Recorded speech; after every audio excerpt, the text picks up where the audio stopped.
কি শান্তি রে। একে রে আবারও ধরা খানো। এরা যে কোনটা থেকে বের হয়। এই গরমের ভিতর শান্তি মতো একটু খাবার দিস। তোরা যখন তখন এসে ফাজলামো করবো, একটা সীমা থাকা দরকার।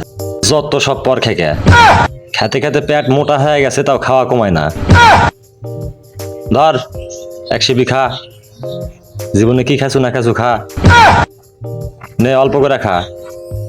খেতে খেতে পেট মোটা হয়ে গেছে, ঈদের সময় তো কোলাকুলিও করবার পারিস না। শালার এরকম পর খাকা মানুষ এখন দেশের সব জায়গায় দেখা যায়।